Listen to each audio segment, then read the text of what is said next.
Katie Lush, and I'm here in the Hub Culture Pavilion in Davos, and now for the third year in a row, I've got Lucian Tarnowski, President and CEO, founder, bravenewtalent.com. Now tell me, we've spoken every year, and it seems like you've been learning an incredible amount through running your company. Tell me a little bit about where you are now. Yeah, well, we've made a lot of mistakes on how to do it, but the platform now is we've got the product to market and flipped into an enterprise model, and that's been fantastic. So now what we do is it's a learning platform for the enterprise. We basically help companies share their learning content with their whole talent ecosystem. So what that means is they're people that currently work there, people that have worked there, and the huge world of people that might want to work there or might want to learn from that company. So how does that work? Give me an example of a company and a sort of journey that a specific user might take. Yeah, so a great company would be Expedia, would be an example, one of our clients. So they're building a talent community around the different functions within their organization. So they're starting off with big data, UX, sales and marketing. And they invite in mentors that currently work at the organization. So Expedia is one of the greatest big data companies. They make you think about the number of calls they have to make every second to every hotel, every flight in the world. And so they invite people that have applied to Expedia in the past, people that currently work there, to be able to engage with Expedia around its professional content. So, and it's all formed around topics. So you have companies, organizations, you have people, and the question is, how do you get them to be able to meet and learn from each other? And so what we did was create professional topics which are open and public and could be anything from big data to architecture to marketing to leadership. And so the organization can contribute its content, and the people that work at the organization can also almost become teachers at, think of it almost like the University of Expedia. This is the Expedia community where they share this content and best practice and research, so people can learn from them. So there's this big trend going on in edtech with coming from the academic world, with things like Harvard, MIT, Stanford putting their course content online, and this thing called MOOCs. Really what we're doing is bringing that trend to the enterprise and helping companies share their learning and training content. So with the plan that anybody in the world will be able to learn professional skills, best practice from some of the world's best companies.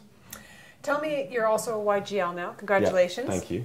And I want to know what you're doing around this idea, education, the YGL group. Tell me about that.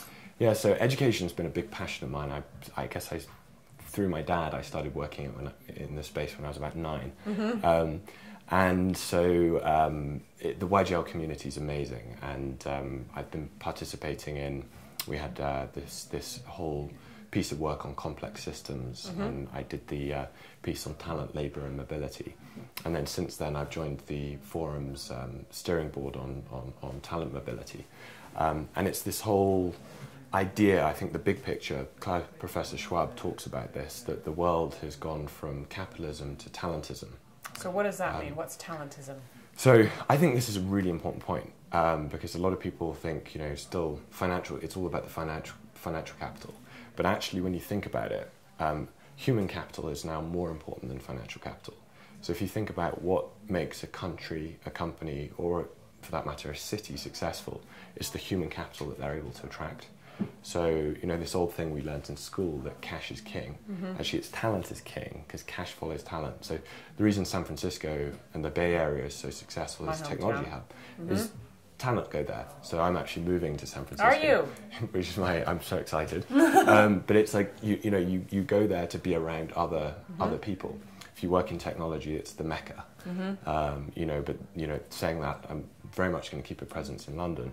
But these flows of talent do go around cities, and of course that's what companies are trying to attract as well, because a company is only as successful as the people they're able to attract and employ. So what's next for you?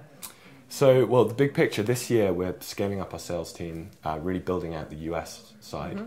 We'll be raising our Series B venture round later in the year, and that's going well.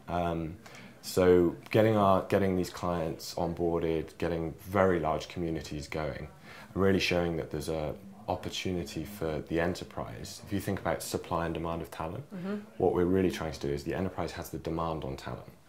the supply comes from throughout the human capital market. We're trying to allow those with demand on talent to be able to shape their own supply. And that's a really big idea for the future of education. So then the big picture is that as this builds out, as these communities develop, we want to create what we call the talent graph. And this is essentially a map of the world's human capital that will be on Brave New Talent. The idea is connecting people not from who they know, like on LinkedIn or Facebook, but what they know. So really we're trying to give people the ability to get recognition as they learn for what they learn. So rather than, you know, the last thing on your resume being, you know, where you went to university or college, we want you to be able to show your continuous learning, because that's what we all do. We're all reading things online and watching blogs, watching YouTube videos, etc. We want to help people get recognition and credibility for that. Lucian, thank you so much for coming back to the Hub Culture Pavilion here in Davos, and I'm Edie Lush.